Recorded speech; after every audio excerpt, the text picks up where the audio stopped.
민수기 6장입니다. 하나님께서는 이스라엘 민족을 택하여 제사장 나라가 되고 거룩한 백성이 되게 하셨습니다. 출애굽기 19장 6절에 보면 그렇게 나와 있습니다.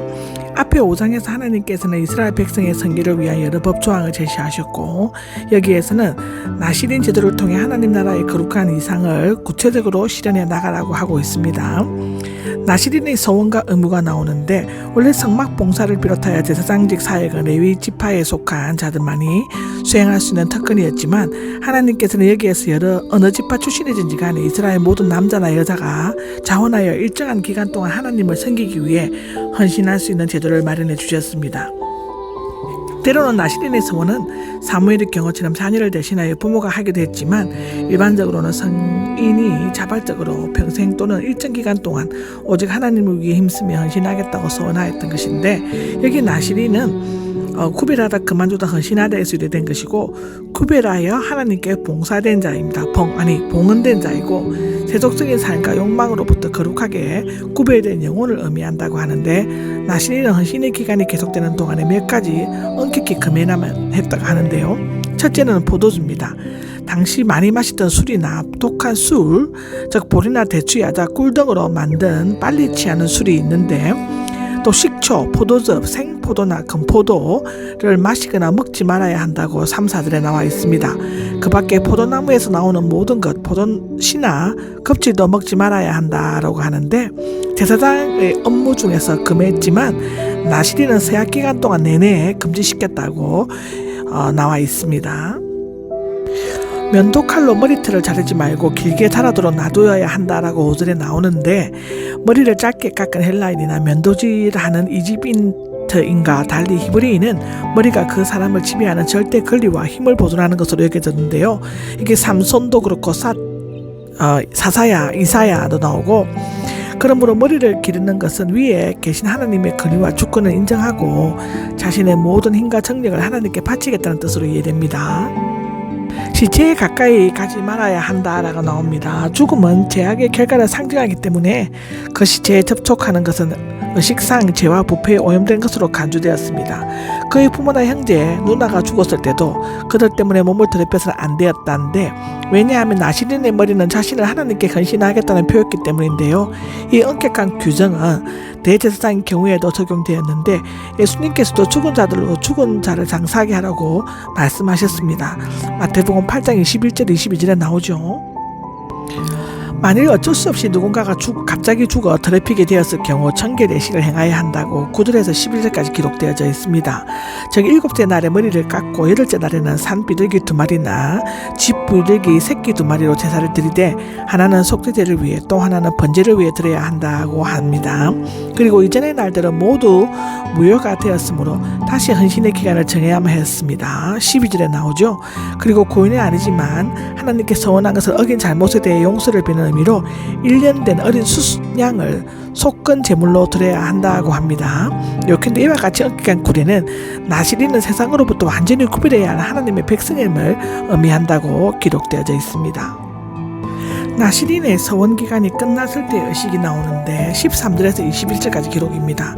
여기 서원기간은 보통 30일, 때로는 60일, 또는 100일, 또는 7년이 있을 때도 있었다고 하는데요. 이 기간이 끝나면 여러 가지 의식들을 행해야 했다고 합니다. 그 의식의 절차와 특징이 나와 있는데, 첫째는 이 의식은 해막 입구 문에서 행해졌다고 하는데, 이것은 나시린의 서원이 끝났음을 모든 사람에게 앞으로 공개적으로 알리기 위함이었다고 합니다. 두 번째는 이 의식에서 반드시 4가지 제사가 뒤따랐다고 하는데요. 14절에서 17절까지 기록인데, 첫째는 번제, 둘째는 속죄제, 셋째는 화목제, 넷째는 곡식제라고 하는데, 첫째 번제는 여호와께 완전한 복종과 계속적인 헌신을 상징했다고 레위기 1장에 나와 있습니다. 1년 된 흠없는 어린 순양 1마리를 번제물로 바쳤고, 또 두 번째 속죄제는 자신이 속죄임을 고백하고 서원기간 중 범한 죄에 대해서 속죄하는 제사로서 1년 된 흠없는 어린 암양 1마리를 속죄제물로 바쳤다고 하고, 세 번째 화목제는 서원기간 중 보호와 인도하심에 감사하고 피해 희생에 근거하여 하나님과의 지속적인 관계를 유지하기 위한 것으로 흠없는 순양 1마리를 화목제물로 바쳤다라고 합니다. 네 번째 곡식제는 여기 소제인데, 생명 유지와 식물을 주신 것과 헌신의 기회를 감사하는 것으로서 누룩 없이 만든 속빈 과자들을 한 강주리에 담아드린다는 것인데, 그 외에 부어드리는 재물, 전재물은 독립적인 재물이 아니라 다른 재물에 곁들여 드리는 부속 재물이었다고 출애굽기 29장, 레위기 23장에 나옵니다.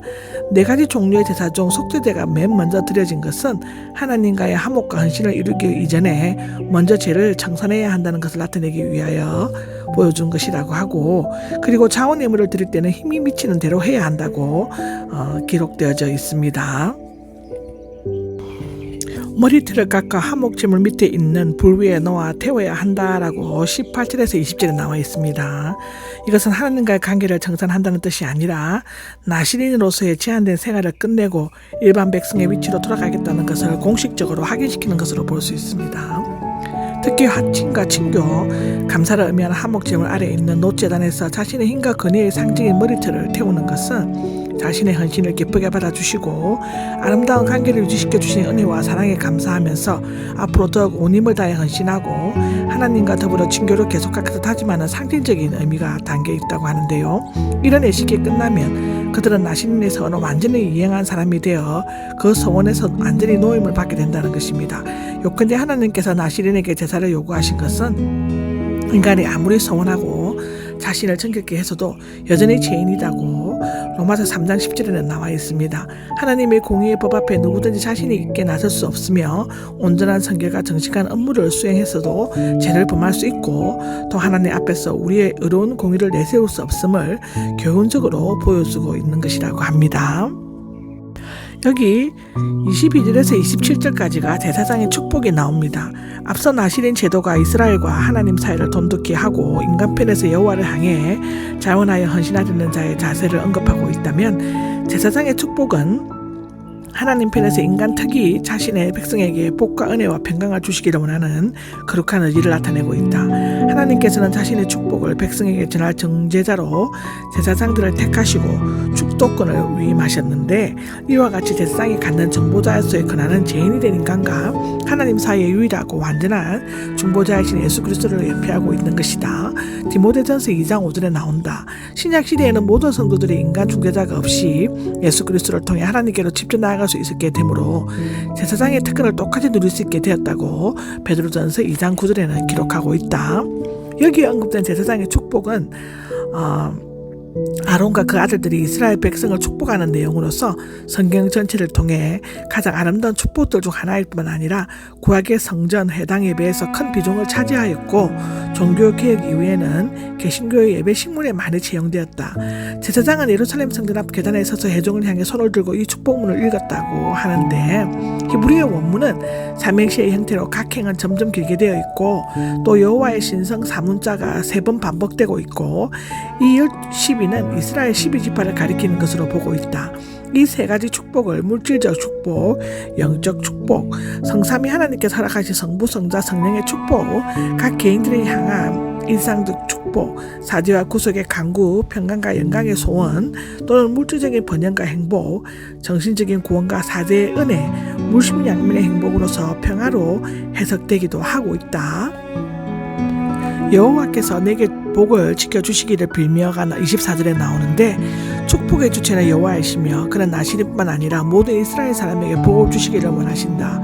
여기에 복은 추상적인 것, 즉 좋고 풍성한 영향력, 현세적인 것, 즉 풍성한 수와 건강, 자녀인데, 영적인 것은 믿음, 은혜, 평안을 모두 포함하는 번영과 축복을 의미한다고 레위기 26장에 얘기하고 있는데, 지켜주시기를은 가시로 울타리를 치듯이 안전하게 지켜주시고 돌보아 주시는 것을 의미한다.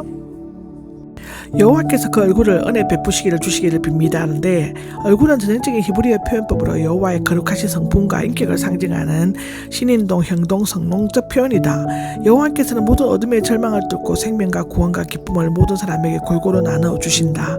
하나님께서 죽을 수밖에 없는 인간에게 조건 없이 베풀어 주시는 이 은혜의 햇살이 없으면 우리는 이 어두운 세상에서 한순간도 살아갈 수 없다고 에베소서 2장 4절에서 8절은 기록하고 있다.